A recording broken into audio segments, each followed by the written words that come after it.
बैंगलोर का एक बहुत क्रेजी केस निकल के आया है जहां पे एक फार्मर पे 69 करोड़ का टैक्स नोटिस आ गया। 69 करोड़ का टैक्स नोटिस और उसके बैंक अकाउंट्स फ्रीज कर दिए गए हैं एंड बहुत ही बुरा सिचुएशन है, फंस गया है। आप भी फंस सकते हो, आपने छोटी सी गलती की तो। अब हुआ क्या है ये समझ लो, और बिल्कुल भी अगर आपने पास्ट में ऐसा कुछ किया हुआ है तो भाई जल्दी से जल्दी चीजों को ठीक कर लो, नहीं तो अकाउंट सारे फ्रीज होंगे, पैसा सारा आपका फ्रीज होगा और बहुत बुरा फंस जाओगे आप। तो ये जो फार्मर है बैंगलोर के किसी गांव निकट बाय नियर बाय गांव का है, मिंट ने इसको रिपोर्ट किया है। एक्चुअल डिटेल्स उन्होंने नहीं बताई कि कौन है, कहाँ का है। जो मतलब जानकारी है उसको छुपाई है, रियल नेम, विलेज नेम, ये सब उन्होंने छुपाया है। तो यहाँ पे हुआ ये इशू है कि ये जो फार्मर है उन्होंने 10 साल 2014 में शायद उन्होंने एफएनओ में ट्रेडिंग की थी, और एफएनओ में ट्रेडिंग की या किसी ब्रोकर से ट्रेडिंग करवाई अपने पैन पे, और वहां पे इनको प्रॉफिट नहीं हुआ। इनको प्रॉफिट होने के बजाय 26 लाख रुपीस का लॉस हो गया। तो क्योंकि 26 लाख रुपीस का लॉस हो गया तो इन्होंने सोचा कि इसको रिपोर्ट कराने की जरूरत नहीं है। इनकम टैक्स में लॉस हो गया तो क्या प्रॉफिट होता तो रिपोर्ट करती है, तो लॉस हो गया।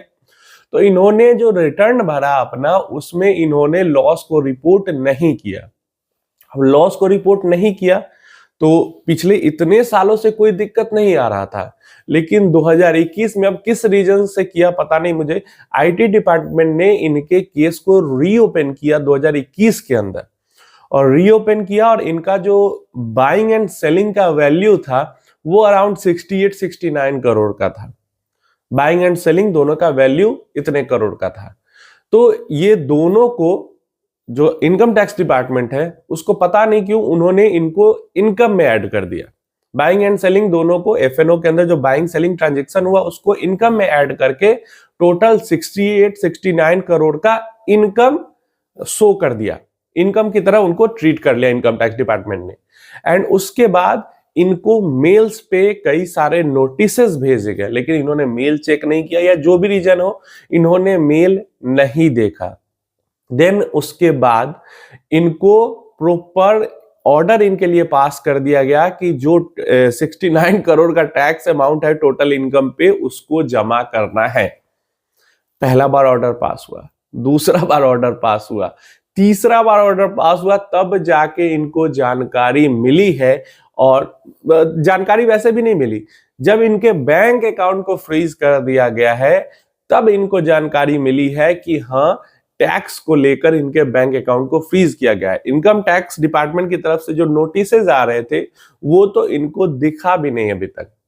जब अकाउंट फ्रीज हुआ तो इन्होंने जानकारी लगाई कि क्यों मेरा बैंक अकाउंट फ्रीज किया गया है, तब इनको पता चला कि हमारे ऊपर तो 69 करोड़ का टैक्स डिमांड आया हुआ है। तो यहाँ पे जो बैंक अकाउंट फ्रीज हुआ उसमें सिर्फ 6500 रुपीज थी, और जो फार्मर है वो बिल्कुल एकदम गरीबी की हालत में है। अब क्यों बैंक अकाउंट इनका अनफ्रीज हो, इसके लिए भी टोटल जो टैक्स इनको देना है उसका 20% कम से कम जमा कर, टोटल जो ट्रांजैक्शन वैल्यू आई थिंक उसका 20% जमा करना है इनको, तब जाके इनका बैंक अकाउंट भी चालू हो पाएगा, जो कि 13 करोड़ के आसपास होता है। लेकिन यहाँ पे चीजें ये है कि जो ये फार्मर है उन्होंने एक सीए से कंसल्ट किया, देन उसने फिर आईटी डिपार्टमेंट को रिप्लाई वगैरह किया चीजों का। तो ये एक बहुत लंबा प्रोसेस हो जाता है, और यहाँ पे लंबा प्रोसेस में बहुत परेशानियां होती है, आपको बार बार चक्कर लगाने पड़ेंगे, पैसा खर्च होगा वो तो होगा ही। ये सब कुछ नहीं होता अगर इन्होंने एक सिंपल सा काम किया होता। 2014 के अंदर में अपने इनकम टैक्स रिटर्न फाइल करते हुए उन्होंने इस ट्रांजैक्शन को दिखा दिया होता कि एफएनओ में मैंने ट्रेड किया है और मुझे 26 लाख रुपीस का लॉस हुआ। एक तो लॉस भी हुआ, अच्छा खासा लॉस हुआ, दूसरा करोड़ों का टैक्स नोटिस आ गया, तीसरा बैंक अकाउंट भी फ्रीज हो गया, चौथा पैसे खर्च करने पड़ेंगे इस सब मामले को सुलझाने के लिए, वो सो अलग करने पड़ेंगे। तो आपके साथ ऐसा कुछ ना हो, इसलिए बड़ा ट्रांजैक्शन आप किसी भी तरीके का करते हो तो उसको आप इनकम टैक्स में रिपोर्ट करो, नहीं तो किस ट्रांजैक्शन को वो क्या दिखा के आप पे टैक्स नोटिस बना देंगे, आपको खुद समझ में नहीं आया कि मैंने ये किया कब है।